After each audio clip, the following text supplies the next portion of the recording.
The phone vibrated against the marble countertop like an angry wasp. Mother Thompson's name flashed across the screen, and my stomach knotted before I even picked up. 3 months of wedding planning had taught me exactly what that particular ringtone meant. Another battle was about to begin. "Selena, darling," her voice dripped honey-coated venom. "I've just heard the most disturbing news from the country club. You're planning to have the ceremony in your mother's backyard?" I traced my finger along the counter's edge, counting to 3 before responding. "Yes, Evelyn, it's intimate, meaningful, and absolutely unacceptable." The honey vanished. The Thompsons have hosted every wedding at St. Augustine's Cathedral for 4 generations. 4 generations, Selena.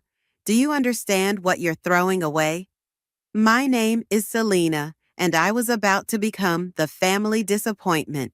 Again, Michael agrees with me about keeping things simple, I said, though my voice wavered slightly. The truth was, Michael hadn't exactly agreed. He'd just stopped arguing about it. "Simple?" She spat the word like spoiled milk. "Is that what you call embarrassing our entire social circle? Richard is on the hospital board. I chair 3 charity committees. What will people think?" The familiar heat crept up my neck. They might think we're focused on what matters instead of, "What matters is family tradition. What matters is respect." Her voice rose sharply. "But I suppose you wouldn't understand that, coming from, well." The unfinished sentence hung between us like a poisoned arrow. Coming from what, Evelyn?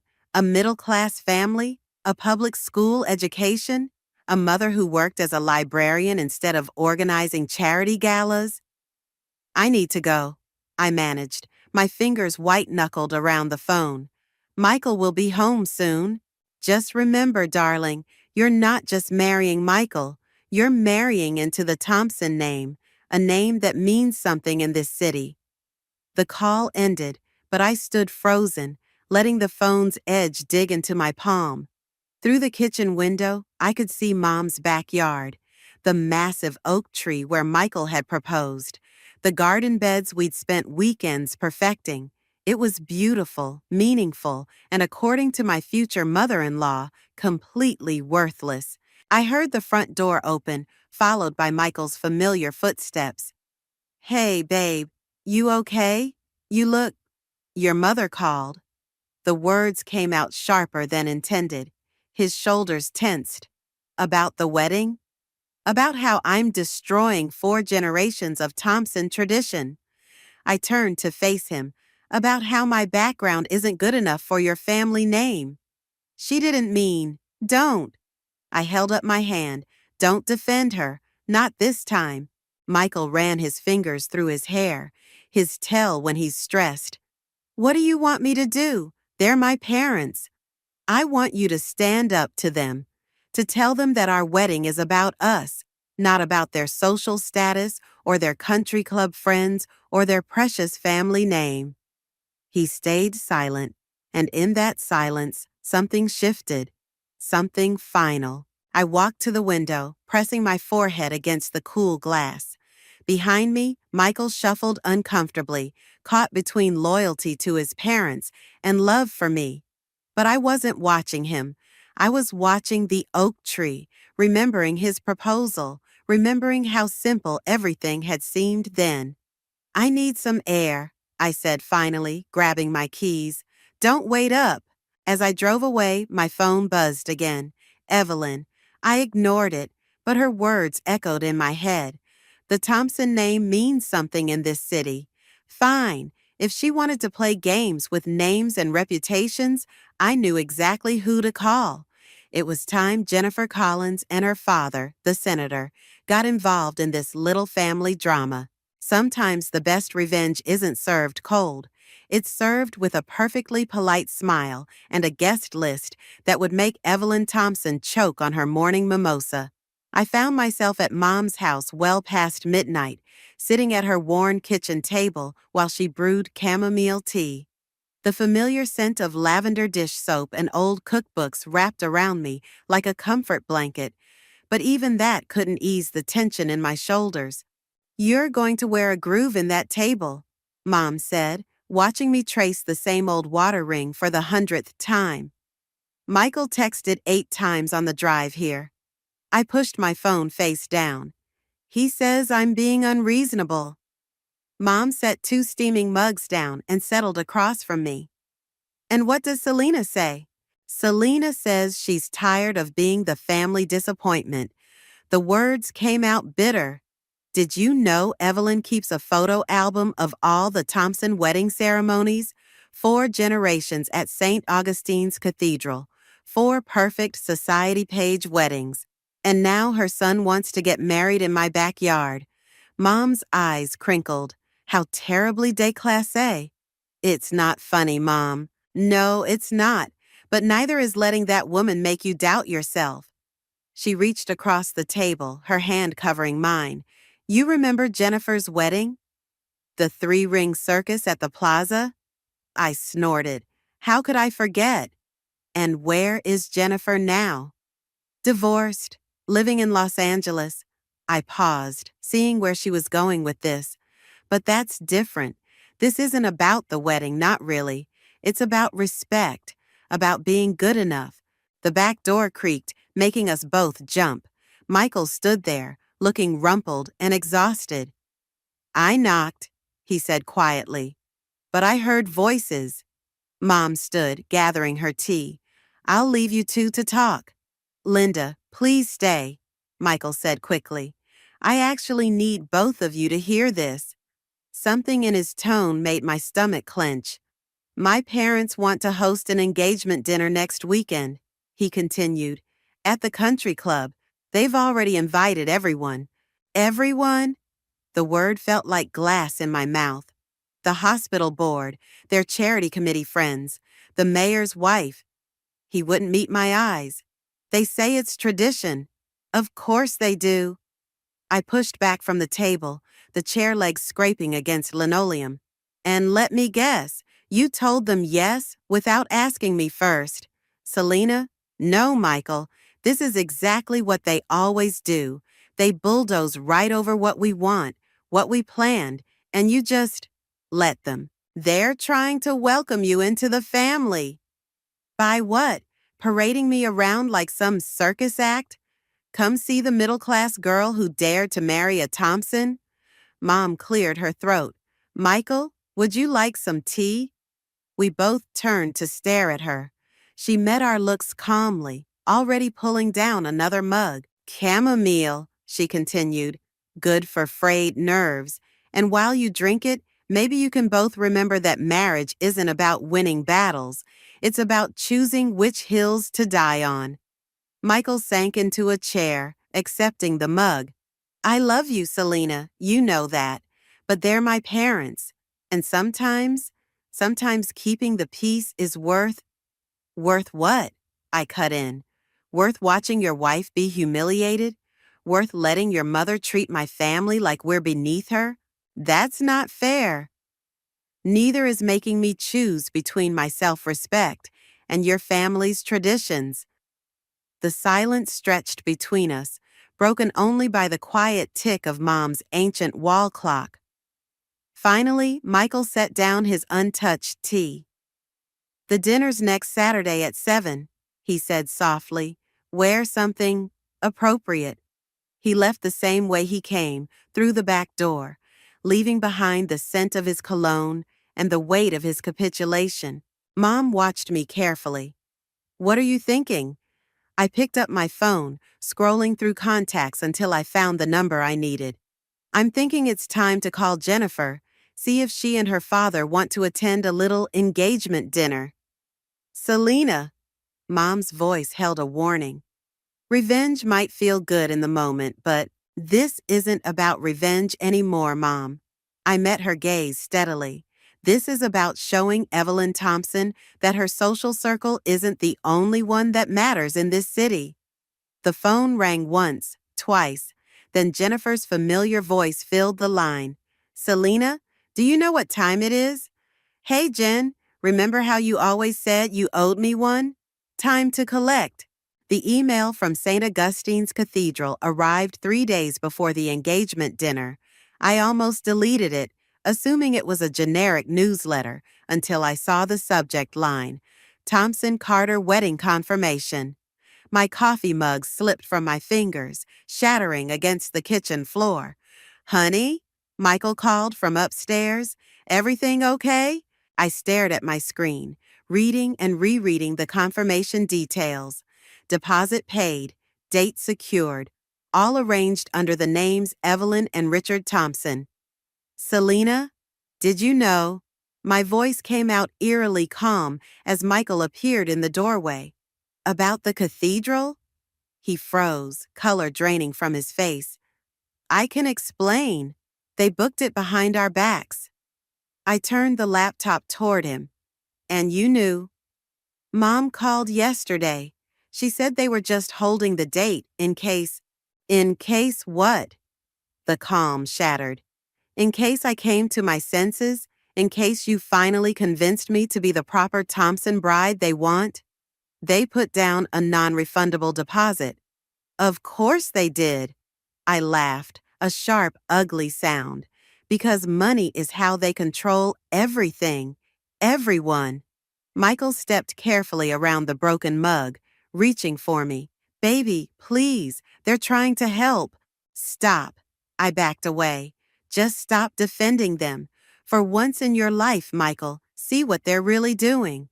What they're doing is giving us a beautiful wedding. No, what they're doing is making sure everyone knows that the Thompsons still control everything, that they can buy whatever they want, including their son's spine. The words hung between us like shrapnel. Michael's face hardened.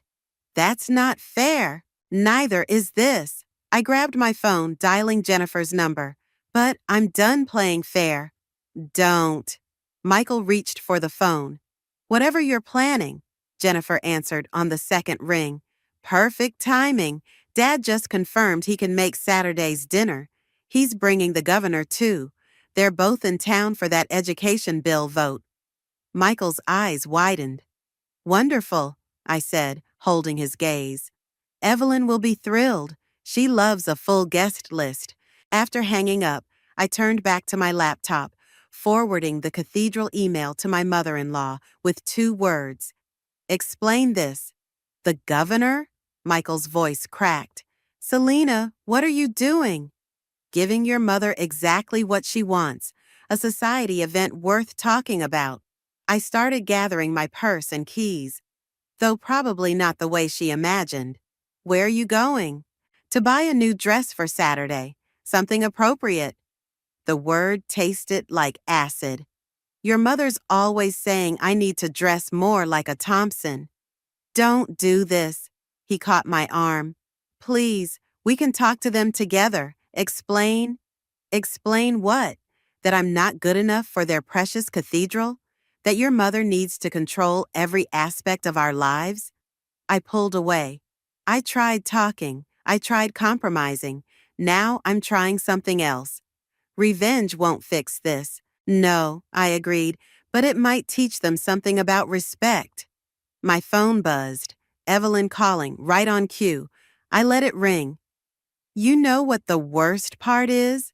I turned at the door. I actually believed you when you said you loved me more than your family's expectations. Guess we were both wrong about something.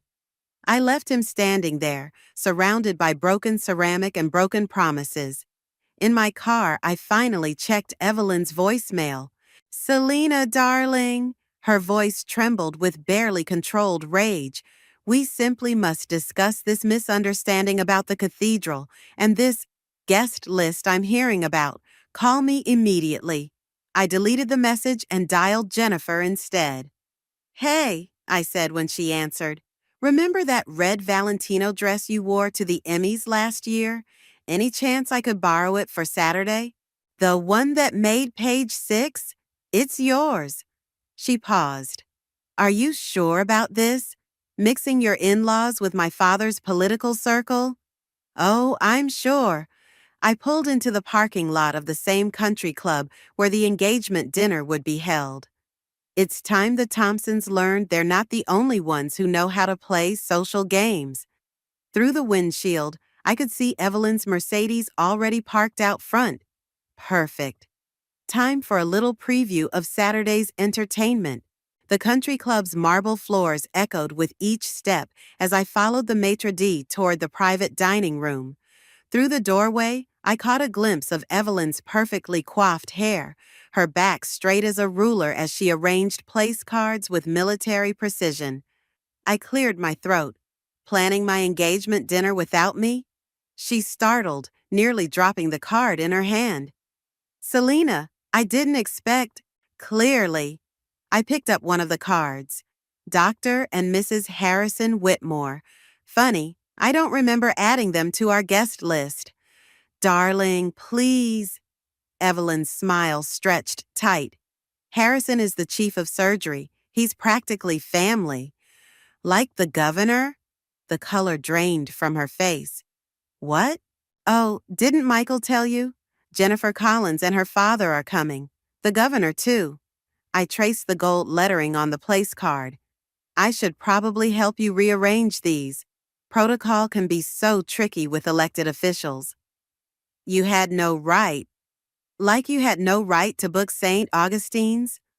The door opened behind us, and Richard Thompson strode in, followed by Michael. They both froze, reading the tension in the room. What's going on? Richard demanded. Ask your wife about the cathedral. I turned to Michael. Or your son. Richard's expression darkened. Evelyn? It's tradition, she snapped, and I won't let some public school librarian's daughter turn our family's legacy into a backyard barbecue. The words hung in the air like smoke. Michael stepped forward, but I held up my hand. You know what's interesting about librarians? My voice remained steady. They teach you how to research, how to find information. I pulled out my phone, scrolling through emails. Like the fact that St. Augustine's Cathedral was built with Collins family money. Senator Collins's great-grandfather donated the land. Evelyn's perfectly manicured nails dug into the tablecloth. Selena? Michael's voice cracked. Please don't do this. Do what? Play by Thompson rules? I met his gaze. Because that's what this is, isn't it? A game of influence and control. This isn't a game, Richard growled. This is about respect. Exactly. I placed Jennifer's place card at the head of the table. So let's talk about respect. My phone buzzed. A text from Mom. Need to see you. Important. Excuse me, I said, gathering my purse. I have another appointment, but don't worry about the seating arrangement, Evelyn. Jennifer's people will handle it. They're used to managing high-profile events. I made it halfway to Mom's house before the shaking started. Pull yourself together, I thought, gripping the steering wheel tighter. You wanted this. Mom was waiting on the porch, holding a worn leather photo album I'd never seen before. Sit, she said when I approached. There's something you need to know about the Thompsons. She opened the album to reveal a yellowed newspaper clipping. The headline read, Local Scandal, Thompson-Carter Wedding Called Off. Mom? Before I married your father, she said quietly, I was engaged to Richard Thompson. The world tilted sideways. What? Evelyn was the daughter of Richard's father's business partner. When she showed interest, Mom's fingers traced the headline. Well, some traditions are harder to break than others. Why didn't you tell me? Because you loved Michael. Because I thought maybe things had changed. She closed the album. But watching history repeat itself? My phone buzzed again. Michael calling. I ignored it. The engagement dinner, Mom continued. The cathedral. It's not about you, Selena. It's about Evelyn making sure everyone knows she won. Again. I stared at the album, at 30 years of buried history suddenly rising to the surface. So what do I do? That depends. Mom's eyes met mine. Are you fighting for your wedding, or are you fighting to prove something to Evelyn? Because only one of those battles is worth winning. The phone buzzed a third time. This time, it was Jennifer. The governor confirmed, her text read. Dad's bringing reporters from the society pages. Evelyn Thompson won't know what hit her. I looked at Mom, then back at the message, feeling the weight of 3 generations of Thompson Carter history pressing down on my shoulders. I need to make a call, I said finally, reaching for my phone. But for the first time since this all began, I wasn't sure who I was really fighting anymore. Jennifer's Valentino dress hung in my closet like a red flag, taunting me. 2 hours until the engagement dinner, and my phone wouldn't stop buzzing with updates. The governor's security detail needed parking arrangements. Senator Collins's office wanted to confirm menu restrictions. Michael had left 8 voicemails I couldn't bring myself to hear. The doorbell rang. I opened it to find Richard Thompson standing there, looking older than I'd ever seen him. "May I come in?" I stepped aside, watching him survey my modest living room with new eyes. Now I understood his careful distance all these years, the way he'd never quite looked at me directly. "Linda told you?" It wasn't a question. "About you and her?" "Yes." I crossed my arms. 30 years of Thompson traditions suddenly make a lot more sense. "It wasn't like that." He ran a hand through his silver hair. "Your mother wasn't good enough? Like mother, like daughter, right? You're nothing like Linda." His voice cracked. "She walked away. You're fighting back." The leather album Mom had shown me sat on my coffee table. Richard picked it up, thumbing through pages until he found the newspaper clipping. "Evelyn was pregnant," he said quietly. "That's why, well, some choices aren't really choices at all." My carefully constructed anger wavered. "Why are you telling me this?" "Because you need to understand what you're really fighting against." He set down the album. "It's not about the cathedral or the country club. It's about fear. Fear of losing control, of change." He met my eyes. "Evelyn's terrified of ending up like her mother, abandoned for someone younger, someone more genuine." The irony wasn't lost on me. "So she made sure to strike first with Linda, and now she's doing it again with you." He pulled an envelope from his jacket. "These are the cathedral receipts, the deposit, everything." I stared at the envelope. "Why?" "Because I made the wrong choice 30 years ago. Because my son loves you the way I loved Linda." He placed the envelope on the table. "And because sometimes tradition needs to break before it can change." My phone buzzed again. Jennifer, confirming the society photographers were in position. "The dinner starts in 2 hours, I said. "I know." Richard headed for the door, then paused. "Whatever you decide, Selena, make sure you're fighting for the right reasons. Revenge might feel good tonight, but you'll have to live with the consequences tomorrow." After he left, I sat staring at the red dress, the envelope, my buzzing phone. Mom's words echoed. "Are you fighting for your wedding, or are you fighting to prove something?" I picked up my phone, dialing Michael's number. "Selena?" He answered on the first ring. "Thank God, I've been trying to—" "Meet me at the oak tree." My voice shook. "Where you proposed, now." "The dinner's in 2 hours. Mom's already—" "Please, Michael, just meet me there."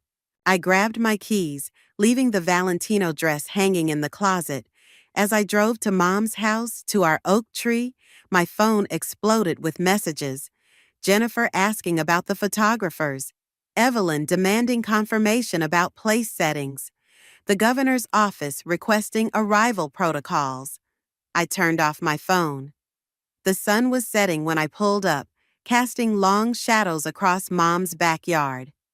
Michael stood under the oak tree, still in his work clothes, looking lost. "I found out why your father hates my mother," I said, walking toward him, "and why your mother hates me." Selena? But that's not why I asked you here. I took his hands. I need to know something, and I need the truth. Are you marrying me because you love me, or because I'm your rebellion against Thompson traditions? His fingers tightened around mine. What? Because in 2 hours, I can destroy your mother's social standing. I can make headlines that'll haunt your family for years. I felt tears building. Or we can get in your car right now, drive to the country club, and play our parts in another perfect Thompson wedding. But I need to know what we're really fighting for. The oak tree creaked above us, branches swaying in the evening breeze. Everything hinged on his next words. My revenge, our future, 3 generations of Thompson Carter history. Michael opened his mouth to answer, and I held my breath. Michael's silence stretched like a shadow across Mom's backyard. Finally, he pulled his hands from mine and walked to the oak tree, pressing his palm against its rough bark. I got my first job offer in Seattle, he said quietly.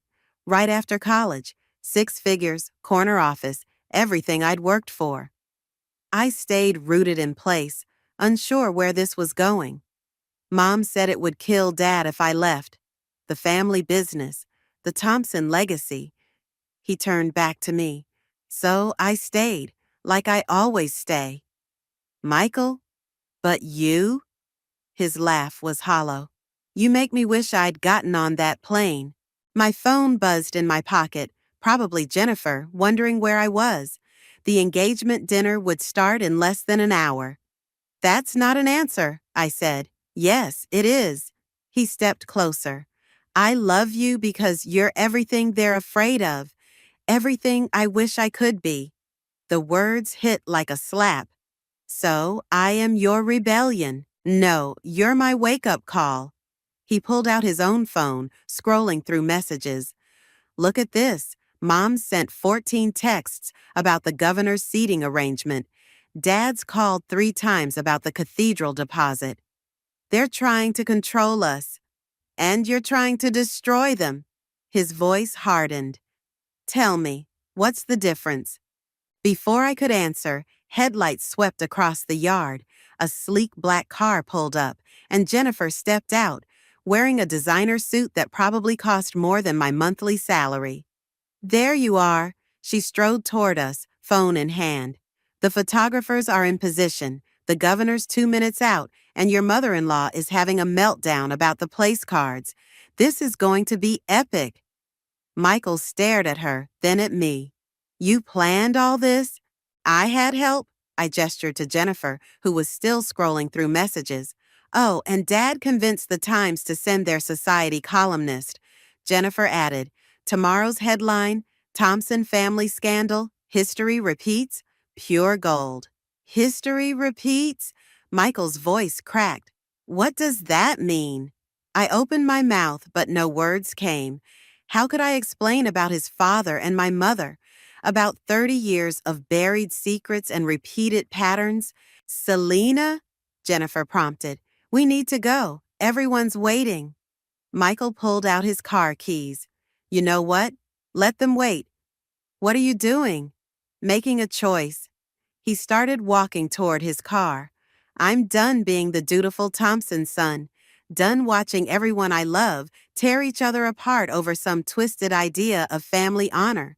Michael, wait. You want revenge on my mother? Fine. Go to that dinner. Let Jennifer and her father and their reporters destroy 30 years of my family's reputation. He yanked open his car door. But don't expect me to stand there and watch. Jennifer touched my arm. The governor's already at the club. If we leave now... Stop. I shrugged her off. Just stop. The oak tree loomed above us, witness to another Thompson Carter crossroads. In my pocket, the cathedral receipts Richard had given me felt like they were burning a hole. What are you doing? Jennifer demanded as I pulled out my phone. Choosing my battle. I dialed Senator Collins' office, hands shaking. This is Selena Thompson. I need to cancel the governor's appearance tonight. Family emergency. Are you insane? Jennifer grabbed for my phone. Do you know how many strings Dad pulled? I know exactly what strings you pulled. I stepped back, and I'm done dancing on them. Michael stood by his car, watching, waiting. You're making a mistake, Jennifer said. They'll never respect you now. I looked at the oak tree, remembering Mom's words about battles worth winning, remembering Richard's warning about living with consequences. Maybe, I said, but at least I'll respect myself. I walked toward Michael's car, leaving Jennifer standing in my mother's backyard, surrounded by 30 years of Thompson Carter history and a revenge plot that suddenly felt as hollow as Evelyn's social pretenses. Where are we going? Michael asked as I slid into the passenger seat. I don't know. I pulled out my phone one last time, typing a message to Evelyn. The engagement dinner is canceled, but we need to talk about Linda, about Richard, about everything. But I know where we're not going, I added as Michael started the engine. And sometimes that's enough. Michael parked in front of the Thompson estate at midnight. The house loomed dark except for the study windows, where warm light spilled across manicured lawns. Of course Evelyn would be waiting. You don't have to do this, Michael said. Yes, I do. I clutched the leather album from Mom in one hand, the cathedral receipts in the other. Some stories need to end differently. The front door opened before we reached it. Evelyn stood in her designer dress, makeup perfect despite the hour. Behind her, Richard sat in his leather chair, looking smaller than I remembered. The governor sends his regrets, I said, stepping inside, along with half of the hospital board, I imagine. Evelyn's smile was brittle. Quite the spectacle you arranged. Learned from the best. I placed the album on Richard's desk, though probably not as spectacular as 30 years ago. The color drained from Evelyn's face. Richard stood abruptly. That's enough. No, it's not. I opened the album to the newspaper clipping. Tell him, Evelyn. Tell Michael how you made sure Richard chose the right Carter woman. Michael picked up the article, his hands shaking. Dad, what is this? Ancient history, Evelyn snapped. Like the cathedral deposit? I pulled out the receipts. Or did you think forcing history to repeat itself would somehow make it right? You have no idea. I know exactly what I'm talking about. My voice stayed steady, the same way you knew exactly what you were doing when you got pregnant right after Richard proposed to my mother. The silence that followed was deafening. Michael stared at his father, who couldn't meet his eyes. Is it true? Michael's voice cracked. It was complicated, Richard started. It was necessary, Evelyn cut in.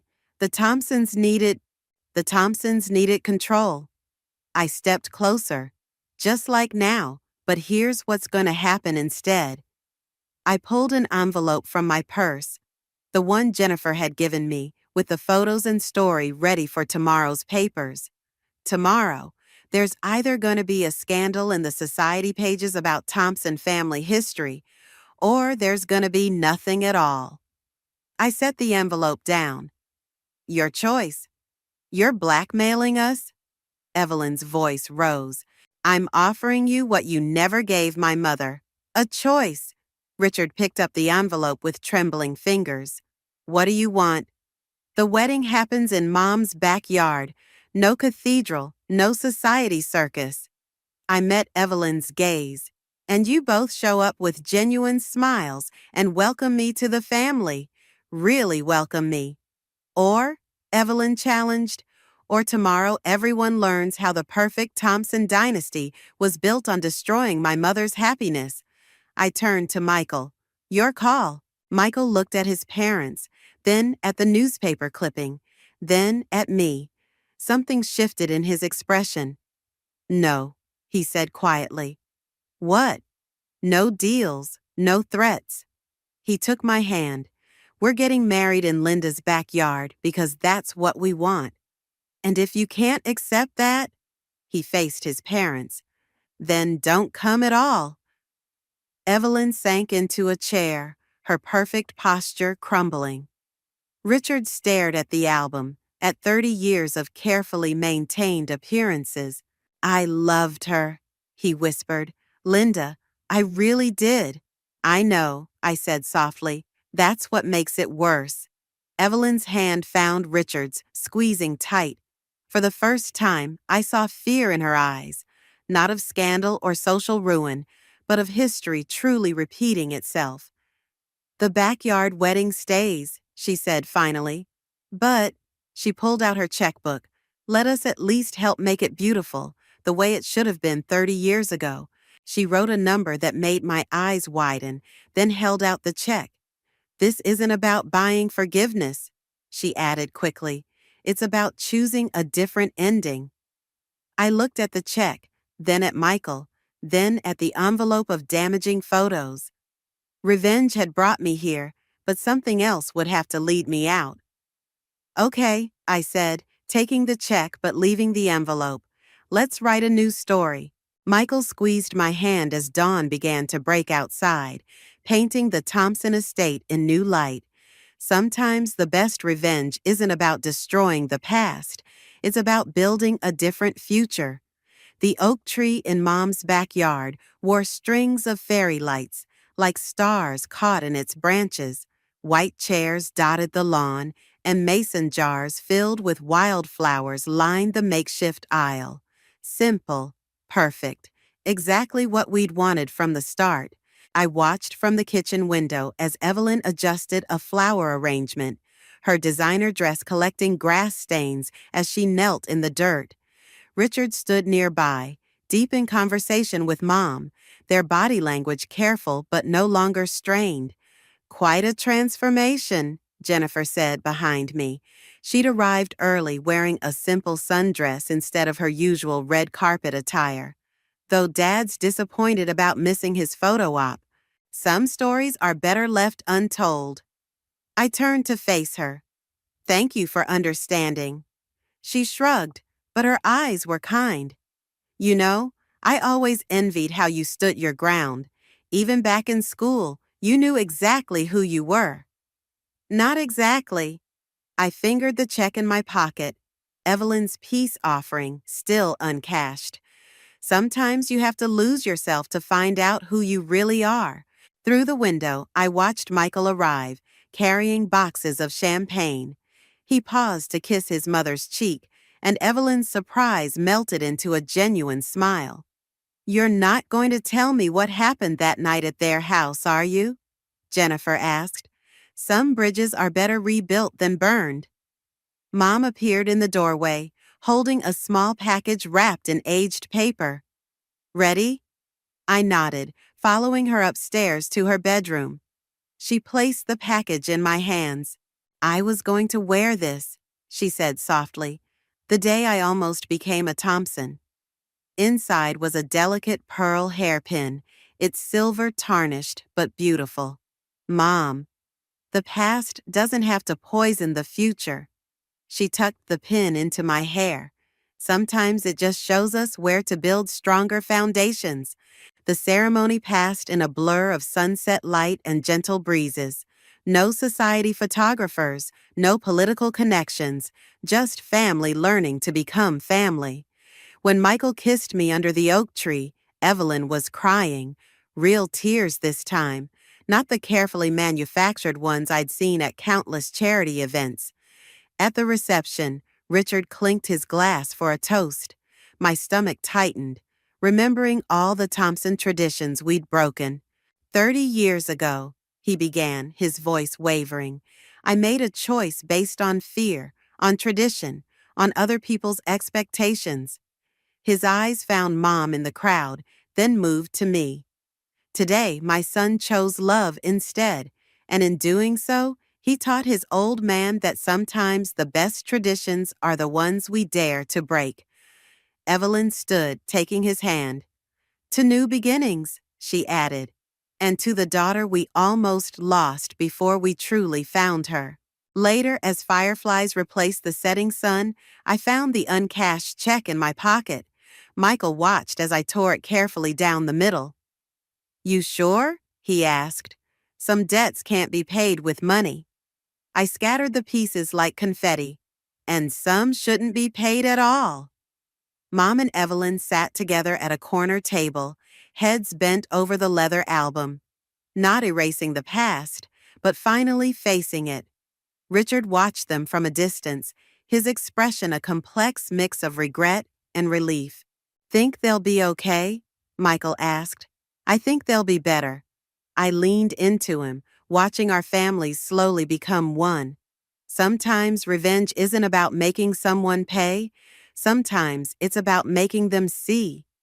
Jennifer caught my eye from across the yard and raised her glass in a silent toast. She understood now why I'd canceled her father's appearance, why I'd chosen this simple celebration over social warfare. Some victories aren't won through destruction. The oak tree swayed gently overhead, its lights twinkling like the stars emerging above. 30 years of Thompson Carter history whispered through its leaves, but the sound was different now. Not a reminder of what was lost, but a promise of what could be built. I felt the pearl pin in my hair, carrying both my mother's past and my future. Some battles are won not by fighting, but by finding the courage to lay down arms and build something new from the ashes of what might have been.